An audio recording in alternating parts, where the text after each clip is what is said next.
discussion is basically on strategic and operational risk planning and response. And we're going to have moderating. We'll have Andy Ward. And Andy is currently working with a company that probably will be very familiar to you, Ridge Global Services, on the overall development and execution of their strategy to provide an end to the end-to-end cybersecurity capabilities. And they've been doing some pretty cool things. You're probably already familiar with them. Next to me right here is Ben Cotton. And Ben Cotton is the CEO of SciTech Services, which is another Ridge Global affiliated company. And they provide security assessments on the information system, computer forensics, and electronic discovery.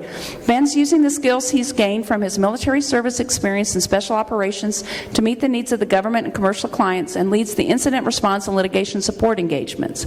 So these are the technology folks that, for example, were at the solution and response to the Office of Personal Management's programs, among many others. So they probably know a little bit about it. They were not at the creation side, but they were on the problem solving. And then we brought in a different perspective, and one that we all must always answer to, including sometimes me. And this is my friend and a client for over 20 years now, I think.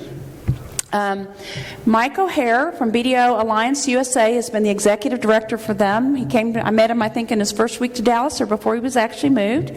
And for more than 33 years, he has been, providing tax consulting service to a bunch of clients. But also, he's been the managing partner for the 6 BDO offices, was a member of the firm's board of directors, and played an active role in their risk management, partner, and employee compensation committees. In short, he was the lead that built their alliance arrangements, which has got a very complicated network that joins these folks that affiliate with BDO and Upstream, which, by the way, operates on a platform of technology that Mike's brain had to be implemented and deployed with. He's currently consulting also with Ridge Global as the company that's helping these organizations on the security risks. And so what you have here is a team that not only knows how to find the problem and respond, but also how to plan with and communicate with management before, during, and after, and a whole lot of other people. So sit back and enjoy the ride. You're in for a treat. We need the other mic, Cindy. By the way, when I met Cindy 20 plus years ago, I think it was on the golf course. We spent most of the time the first day, and she beat me. So I'm going to hold that against her forever. I have a few questions that I'm going to ask the panelists here. As an accountant, these are things that are scary. You have so much data with clients that you just hope to God you don't ever get it hacked. And unfortunately, I find what hacking is sort of like when I bought a house in Texas. People told me that you're going to have foundation problems, okay? And I used to say to them, I am. And the answer is yes. You just don't know when it's going to happen. The same thing happens with hacking. Everybody knows hacking's out there. They don't think it's going to happen to them, but it is. The question is, you just don't know when it's going to happen. So I have a few questions for you guys, and I'll throw them on the table. What is the trend line in breaches in the healthcare sector, and what is driving those trends? Start with that one, Ben. So, I think it's interesting that part of my background was a partner with PwC, and I ran our healthcare practice for about 15 years. So, as you look at the healthcare practice, the incident of breach and of incidents that are occurring in the cyber area in healthcare, unfortunately, has been rising pretty dramatically. And in fact, I think if you look back 2 or 3 years ago, financial services was probably in the lead in terms of incidents, but healthcare has gone right through that. So you look at that and you step back and think, why is that happening? And a couple things occur to me as you think about that. Number one is many of the breaches are financially motivated, and when you begin to look at the trend of the electronic medical records and the types of information that are included in those medical records, they've got very, very significant value associated with it. And in fact, it's interesting in looking at the commerce activity on the dark net. It's almost walking into a retail outlet. I mean, everything's got prices stipulated, and the value right now of a medical record is far greater than, for example, the value of a credit card. And sort of makes sense, because if you get a credit card breach, you simply change the credit card number. If you get a breach of a medical record that has a Social Security number in there, you just don't go in and change the Social Security number. It's got to be there. It's a permanent record. So one, the value is a lot higher. So where the thieves go is pretty natural in terms of the healthcare industry. The second is that the industry is running generally, especially on the provider side, on a very thin margin. So over the years, the investments in technology and in security, have not been anywhere near what they've been in other industries. And I remember back a couple of years that the investments would be about 2 to 3% in technology in the healthcare industry, whereas in financial services, it might be more like 12, 14% overall. And you think about the compound effect of that. And it's tremendous. So you've got very valuable assets in an industry that hasn't been able to make the level of investment that others have, and you put those two together, and so you start to think about the outcomes being pretty logical. So the real hard question is, are those trends changing, or where do we go from here? And unfortunately, I think that line probably continues to head up. So. Recently, the healthcare industry has seen a number of ransomware incidents. What are these ransomware attacks, and can you share any examples that you've seen or worked on? Yeah, I can certainly do that, and we've certainly responded to a number of ransomware attacks. Who is familiar what a ransomware is in the audience? Okay. Well, I think the fact that everyone knows what it is tells you how much of a problem it is. And lately, in the past 3 months, healthcare has been targeted. It's been right in the bullseye of the ransomware artists, and it's really about cash. Okay, and so typically a ransomware is delivered via email, or it can also be delivered via a watering hole. Those are the two typical delivery mechanisms. Is everybody familiar with what a phishing enterprise is? Okay, I see some head nods in here. So phishing is basically where someone will send you a carefully crafted email, and there will be a little link in there.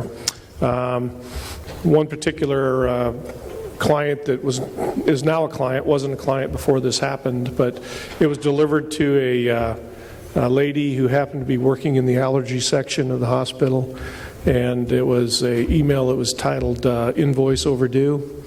And the body of the email essentially said, your invoice is overdue. If you don't pay this invoice, then we're going to stop services to your hospital. Well, she wasn't in accounts payable. She wasn't in accounts receivable. She had nothing to do with invoices, but she wanted to preserve the integrity of her hospital name, and so she clicked on the invoice link, and nothing happened. Well, had she hovered over it, she would have noticed that what she had really done was downloaded a piece of malware from Poland, and that she was going to infect her computer, but she didn't do that. She clicked on it, and then nothing happened. So she clicked on it 2 more times, and so we had now had 4 pieces of malware running in memory on that computer that automatically compromised the machine. And she was so concerned that she also sent the hacker an email saying, hey, I'm having trouble opening the invoice, can you send me another one? And so he promptly did with another piece of malware. So, but what happens is that you click on a link or you go to a website, and and a piece of malware is going to be executed on your system. Then any link, any drive that you have write permissions or access to, it will access those drives and then immediately start encrypting that data so that you have to pay money to get the encryption key. Now, luckily, in the case I'm telling you about, they happened to have another security consultant who was on site, who recognized very early on with this particular variant actually would go through and it would mark all of the files that it wanted to encrypt with a .crypted extension. So you'd have like file name .docx.crypted, and they noticed that right away, and they got us on the phone, and we were able to instantly respond from our headquarters in Manassas and isolate it, and to also intercept the encryption key that it was using to encrypt these pieces of malware, and then we were able to decrypt everything. But even as fast as we reacted to it, within an hour and a half we were done with the whole thing, pretty much. We still had to recover over 122,000 files. So it happens really fast with just a click of a link, typically on an email. And the reason it's so prevalent is because it works, right? Your people just have a natural curiosity, if they're not fully trained, to click on links, to be helpful. So there's a significant amount of training and technology that needs to be in place to prevent those types of things. Yeah, Ben, one of the things that strikes me is Cindy had asked us that we point out kind of best practices for the healthcare industry. And I think you just touched on one, but you kind of glossed over it a little bit. I want to make sure we come back to it. When people are thinking about their incident response planning in healthcare organizations, you mentioned this notion of remotely getting on the system and solving the problem fairly quickly. Can you walk through how often does that happen versus not happen? And because it seems to me that that's probably best practice, but if you could kind of maybe help the group understand, why that should be built into their plan and how often it does and doesn't happen. Yeah, I'd be glad to. How many folks in here are associated with IT security? Okay, good. So everybody's familiar with the concept of an incident response plan? Can I make that assumption? Okay. So basically, as you think about an incident response plan, typically as an industry standard, especially in healthcare, what they will do to check that box is to say, okay, I'm going to go engage with, say, TrustWave or IBM or some of these other incident responders, and we're going to have a SLA on a incident response. So if I get in trouble, I have a phone. I can pick up a phone and I can call them, and then as part of that incident response, there's a service level agreement that typically they will promise to be on site within 48 hours or 96 hours, depending on how much you pay them. That's really kind of a legacy and an old way of thinking at this point, because ransomware took just an hour and you were down on your knees, and if they can't get there in time, they can't grab the keys, they can't solve your problems. And so really, from a best practices standpoint, you really need to start thinking about those vendors who can respond instantly from wherever you are and wherever they are in the world, so that they don't have to put somebody on a plane, that you don't have to wait for 96 hours while you're waiting for the cavalry to come in and the house is burning down around you. So there are companies out there, there's technology out there that allows you to do that, and that really should be where your thinking is. We continue to see a number of attacks, whether they're ransomware or other breaches. Why do these attacks continue to occur? Well, figure somebody wants to get in there. And have you seen approaches that you can use to avoid these breaches? Yeah, so unfortunately I've been on a plane the last couple of days and I haven't had a chance to review the Verizon breach data yet. But for every year over the last 3 years, there's one very disturbing statistic, and that's the amount of time that an attacker or a piece of zero-day malware or advanced persistent threat is allowed to dwell inside of your network.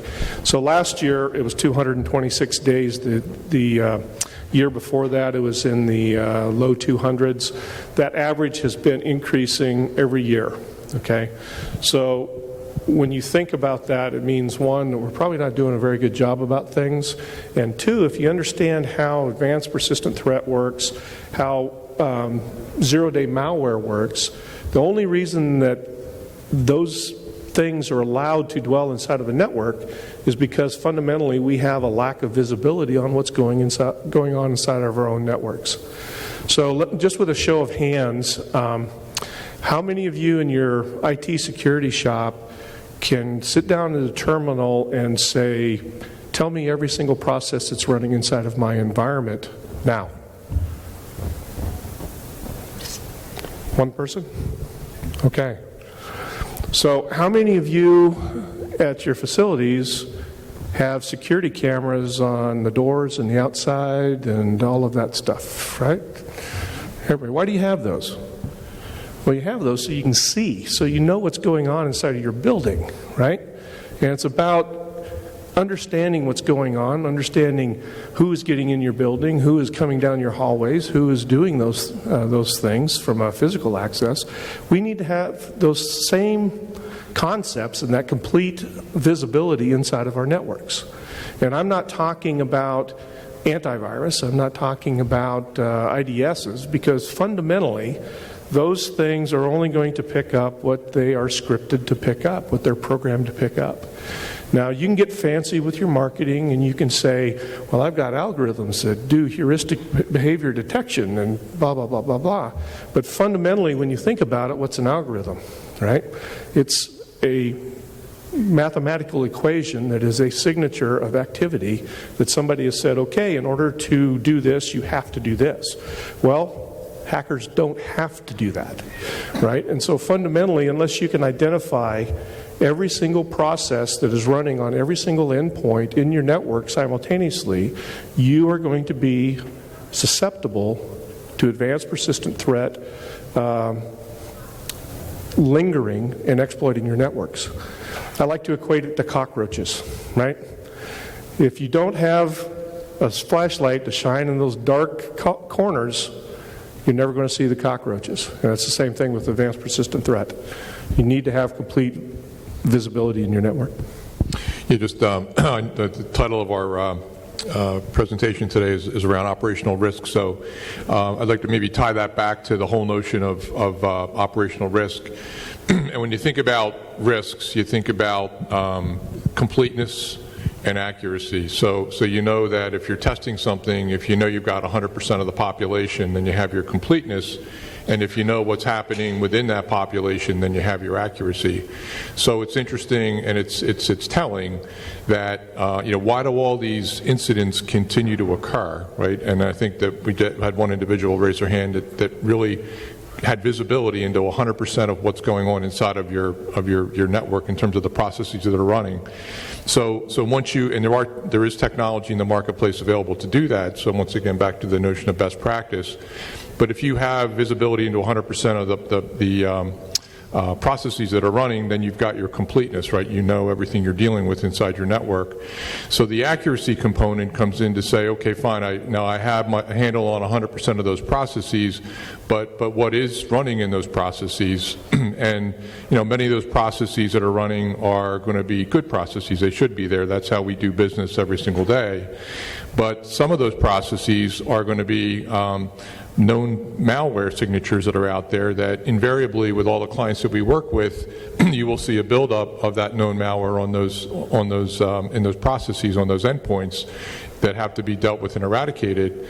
And then some of those processes, we heard from our prior panel that there's 1 million pieces of malware that are developed every day that are by definition unknown, and some of those invariably are running in your system, right? So once you know what 100% of those processes are, then having the ability to go in and evaluate those processes to determine, what bad processes are out there, whether they're known processes or unknown processes, that's ultimately how you're going to be sure that you're not going to have a problem inside of your network. So just think about fundamental concepts around controls, which is completeness and accuracy. I think that's the point that Ben's getting at, where you need visibility across all of those endpoints to know what 100% of those processes are. And if I could tag on there just one more thing, when you start thinking about that, how many of you are thinking, holy cow, I'll never be able to figure out what's going on in my network for a year, right?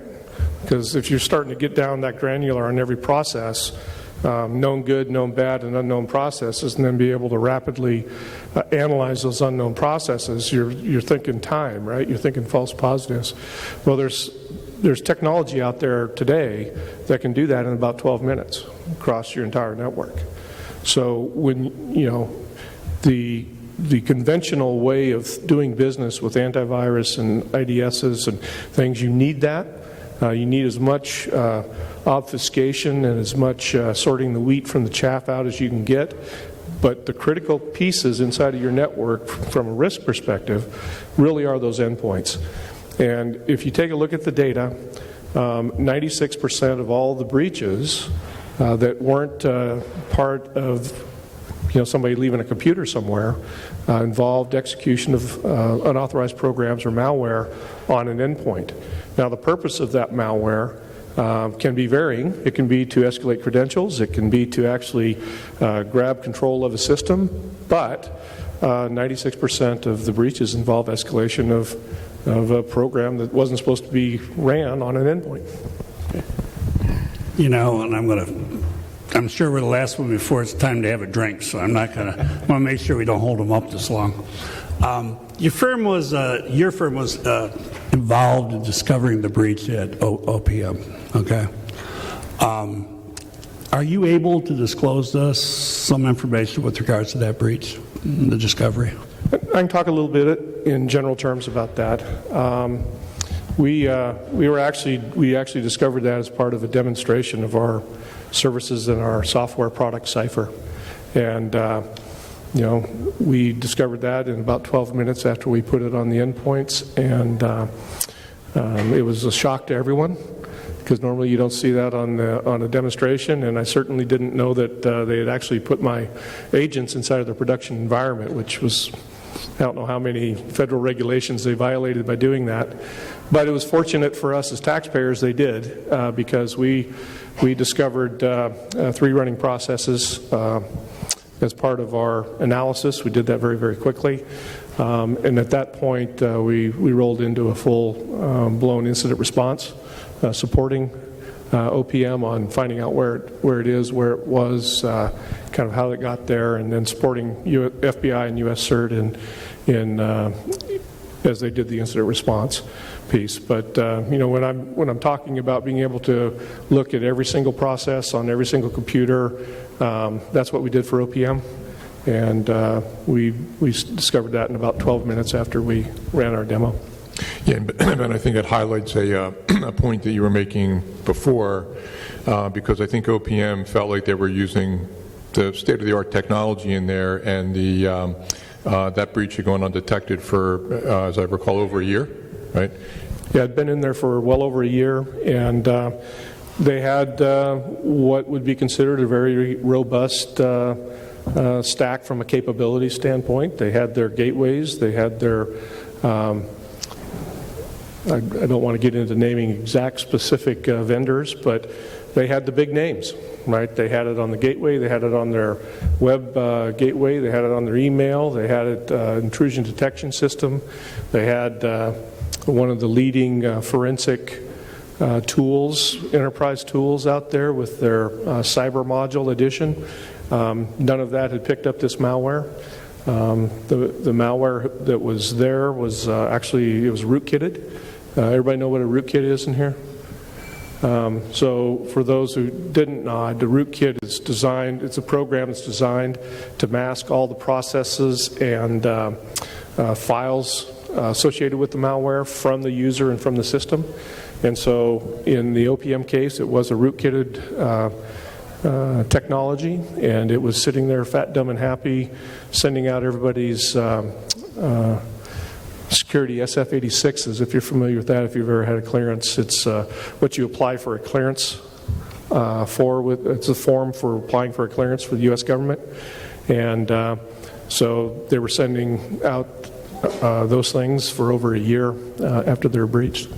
So I think it kind of highlights the importance of knowing everything running on those endpoints, every process, because prior to that they didn't, and had been losing what turned out to be 21 million files over that 1 year period of time. But because you were able to go in and identify all the running processes on those endpoints and identifying the ones that were known malware and unknown, that's how you quickly brought to light the fact that they had a big problem inside the organization. Yeah, that's correct. Yeah. Quick question. From the time that you discovered the breach to the remediation, how long did that take? So remember, we were there initially as a demo. And so as a demo, you imagine I didn't give them too many licenses. We had 20 licenses for endpoints. And they just happened to put this on one of the SQL servers that was infected. And so there was a little bit of a process while we, they ordered an emergency purchase order, et cetera, et cetera, et cetera. We pushed it out across all of the critical infrastructure. And within about 5 minutes of determining after 5 minutes of being pushed out, we determined all the servers that were compromised. And then it was a matter of yielding to the FBI and to U.S. CERT as they got on site. They took control of the investigation, which slowed us down quite a bit, actually. And but we had everything remediated and all the forensics done in about 4 days. In your experience, what are the most significant risks that healthcare systems are open to in protecting against cyber attacks? And how have you seen healthcare systems most effectively manage those risks? So, in my opinion, healthcare kind of got caught napping by the Electronic Records Act. Okay, and so they were very happy with their antiviruses and low budgets and things like that, because who's going to hack a paper medical record that's sitting in a filing cabinet, right? They just really hadn't been exposed before. There wasn't a prioritization on cybersecurity. And so fundamentally, as we are advising our healthcare clients and we go in and we take that first look, it's almost a horror movie a lot of times from a security standpoint. We have went into a number of institutions where the depth of their security was a firewall and antivirus. Okay? And when you think about that and you think about the effectiveness of those two technologies, antivirus is going to get about, if you're good, 60% of the threats. Okay? And a firewall is only as good as your rules and how well you know your data paths and things like that. So the big risk that I see out there is that the health centers are either A, outsourcing all their security to a third-party provider and assuming that third-party provider is going to assume all the risk, okay, which doesn't actually happen when they have a problem. Or two, they're not prioritizing the budgets and the talent necessary to get their infrastructure up to speed. And talent is a big issue. It's going to be a bigger issue in the years to come. And Ben, I know recently you're working with an organization that I thought had a fairly interesting approach. Like most people in this room, there's limited budgets that are out there for the healthcare providers, and I think you helped them work through a mapping to the Gartner areas of importance. And what they were trying to do was make sure that they were using their dollars in the most efficient way so that they weren't wasting dollars on things that ultimately couldn't provide the best solution. So I thought maybe you could comment on that. Yeah. Is everybody familiar with Gartner as an organization? Yeah. They're pretty good, right? They have some good thought leadership in the cybersecurity space. They have obviously limitations, but one of the things they did put out was a 12 critical areas for infrastructure and cybersecurity. And so it goes through prevention, detection, remediation, and then predictive, right? And that's kind of how they group things. But when you start thinking about how you're laying out your infrastructure, there are a lot of tools out there that can map to more than just doing one thing. So when you start thinking about layer protection and you think about what you're using from a tool set perspective, being able to maximize your coverage within those 4 general areas for the minimum dollars, I think, is everybody's goal. And so that certainly serves as a good planning assistant, if you will, on how you should protect some areas you should think about and how well you can map to those areas. I'm sure we can sit here into after cocktail hour and keep talking, but before I ask some more questions, might there be one from the audience? Does anybody have a question they'd like to ask? Yes. I just have a question, but what operating system were on those servers? I kind of thought the government did a lot of Unisys, one-off kind of systems that were aged and that sort of thing. So the government does have this this ability to have security through obscurity on some of their stuff. But in the case of OPM, they had upgraded their critical database infrastructure to Microsoft Windows, and it was SQL servers that was housing the records. They didn't fire someone over that? Well, it actually gets a little more interesting for all this. If you read through the congressional records, find out who designed the databases, okay? And if you dig through the procurement records, and it came out in the hearings, under the federal acquisition regulations, they did what was called a lowest cost technically acceptable bid on designing the databases. And the bid was awarded to a company in Argentina, okay? Now, when you track down this company in Argentina, there's one guy. Guess who he outsourced the database design to? One question, or just anybody? India? China. Okay? So when you think about the totality of the ineptitude that went into the OPM breach, there was failure at multiple levels. It kind of shows how complex it really is, and it shows how one decision by the contracting shop can drive security or lack of security throughout the entire enterprise. Was there segmentation? Did they do any of that? The normal 10 domains that we all live by? I will tell you that there's a lawsuit about that right now, and I can't comment on that.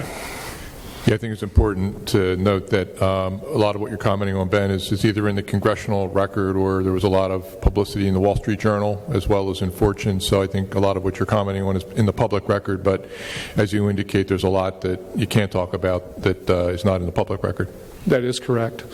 But what is really scary, guys, and think about this, is that OPM acted as the HR and the payroll for the entire federal government, with the exception of DOD. Okay? Now, what's rule number one in the old hacker methodology? Persistence, right? Expansion, right? Okay? And when you think about the access that those guys had and the connections that they had throughout the federal government, I don't think we've heard the end of this. I'll just tell you that. Okay. Can I ask a question? You talked early on about the clicking on the things. And the weakest link we have is we can put all this stuff in place, but if you're blonde, or perhaps maybe the reason they click on it is because they've got 6 patients down the hall, they're rushing. I know I click on things and I'm not allowed to. And even I know, and every once in a while I go, I'll go, and they no, move away from the clicker. This is what we all do it. We have moments of inattention, but the other thing is the spoofing is so good. And so one of the things that I've started looking at is how do we close those gaps? And I'm curious that I expect you all think about those things, like the technology and the tools we use could be better. I had a lengthy discussion with the American Bar Association, who just got into a deal with their cyber security section where the FBI asked them to distribute information about cyber threats because lawyers are the weakest link. And what they're doing is just taking these links and sending them out. Nobody's asked for them. They're from somebody that's apparently reputable, and they say the FBI says we want to do it. It's all plausible. And I go, but I'm not allowed to click on this. And we ended up having a discussion. She goes, well, how do you do it? And I said, I don't send out my links like that. I tell them that I tell them what the substance is, but I don't put a link. And I want to add another example of that, because their response, we had quite a discussion, but I was with the Office of Civil Rights in our annual meeting. And as you know, they're sending out emails for their audits. Do not click on those links because they published it on their website. And there's going to be a spoofing issue. And this is what scares me. They said, well, you know, if they look at it and they go over it, they'll see it's not, if it's spoofed, it's not from us if they put their mouse on it. Oh, I feel good about that.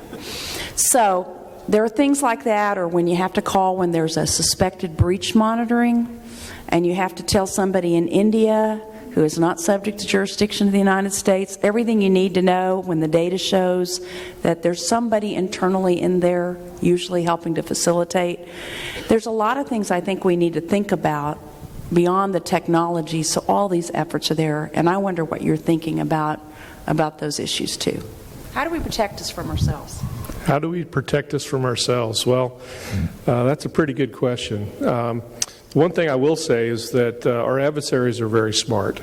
So once OPM did a very similar stupid thing, after they announced the breach on the 4th of June, they then had their protection identity monitoring company send an email to everyone who was affected, and it said, we have been notified that you are part of the OPM breach scope, and OPM has agreed to pay for X number of years of coverage.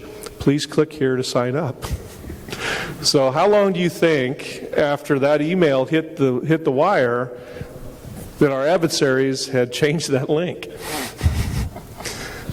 Well, on my email box, it was actually 45 minutes is when I got the spoofed email from purported to be the identity protection, okay? So it is a big problem, okay? Whaling is a big problem. You know, if you get a letter or an email from your boss saying you didn't fill out this security survey and blah, blah, blah, I'm going to have your butt. You know, if you don't get this done, I'm supporting my CIO and this, that, and the other.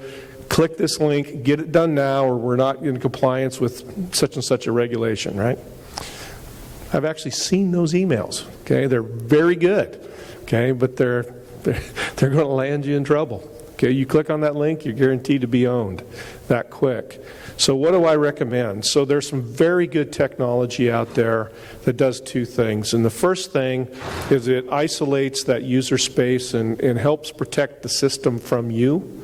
Okay, I don't know if you can ever really protect you from you, but you know, Bromium's one of them, and Invincia, and some of these guys. They really get out there and they do a really good job specific on the application layer, saying, okay, we're going to isolate that application layer from execution of programs. If it does execute, we're going to put it in this virtualized container and not let it spread through the environment. So that, you know, those are some things that as I'm consulting, as I'm advising people, that we cover. Now the other piece too is that from an endpoint standpoint, you should always have complete visibility and monitoring on what's going on to those endpoints. Okay, I can't, you know, maybe it's just the Ben Cotton view, but I've been in the trenches a long time, and if you know what's going on that endpoint, and you can detect those deltas of change and very quickly analyze what that is, then your exposure window shrinks down from 226 days or more to just a matter of minutes or, you know, an hour or so.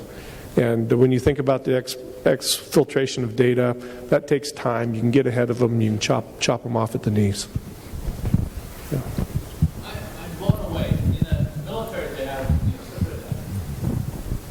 was OPM using a civilian network that was internet facing? So OPM was, and so when you understand the military networks, there's essentially 3 layers of networks inside of the military or the government.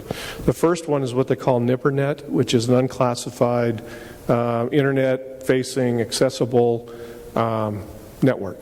Okay, the SIPRNet is a network that's classified at the secret level, and supposedly it's fully self-contained, although we've seen instances where data has been able to cross over due to these gateways that they have. I won't go into that very much. And then you have the TSSCI level networks as well. And they call that JWICs. But the OPM network that was breached that had all of our, yours, mine, how many people were affected by OPM, by the way? Okay. Had all of our data. That was a unclassed network, and so it was internet facing. Yeah. I saw another question right here. No. Another one? So back to that process with applications you were talking about earlier, do you have any recommendations of what applications do you use? Yeah, so the question was, with respect to the identification and visibility of the processes, what applications do I use and what can I recommend? I recommend a product called Cypher, okay? And we have the ability to, within 16 seconds, identify and fingerprint every single process on every single point in your environment. So that's what I recommend. Okay, you talk about not working? There it is. You talk about the end user, and that's where a lot of times the problem sits. And we look at the healthcare industry, there's a number of things that would be defined as an end user, and part of that is like diagnostic equipment, things that actually come from somebody else that has software in it, but they hook into your system. Can you sort of discuss the issues with that? I know there's an issue, and how do you resolve those problems? Yeah, so think about that. And obviously, when you start talking embedded systems in a hospital, you start talking FDA approvals, and there's a whole host of issues with that. But how many people here are still running Windows XP in their home computers? One? Okay. Anybody, just as a trivia, know when Windows XP stopped being supported?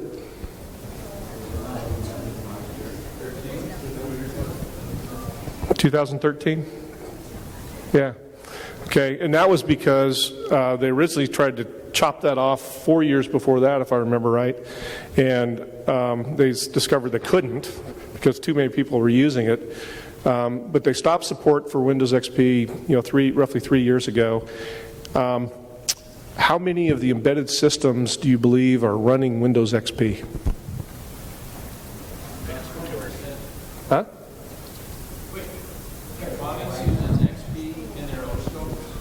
Anesthesiology machines use it universally. In a hospital, it scares the crap out of me when I walk around a hospital and look at these things and I'm going, is that the kind of behavior I see from XP? Yes. Those people should be in prison. It's well over 90%, folks. Well over 90% of the embedded systems in your hospital are running Windows XP. And it's not security hardened. Okay? It's not. Okay? So when you start thinking vulnerabilities in your system, it's not just the users, it's not just your servers, it's the CAT scan machine. Okay? One of the things that we need to do as an industry is come up with the Internet of Things protections. Okay? And we're getting the 4-minute wave off, so I'm going to cut this answer short. But there are ways that if that CAT machine can do an update and install additional software, there are ways to protect that. Okay? So I'll leave it at that. So Ben, maybe you touched on briefly the current challenges around labor in the cyber technology field, and that trend's getting a lot worse as we go forward. So maybe kind of leave the group with one more best practice. I know you've seen a lot of organizations beginning to outsource the overall monitoring of the endpoints, and maybe kind of comment on what's happening, number one, and then maybe why that's happening. Right. And so if your hospital is not willing to make the investment in people, then you need to figure out how to address those areas in the most cost reasonable way.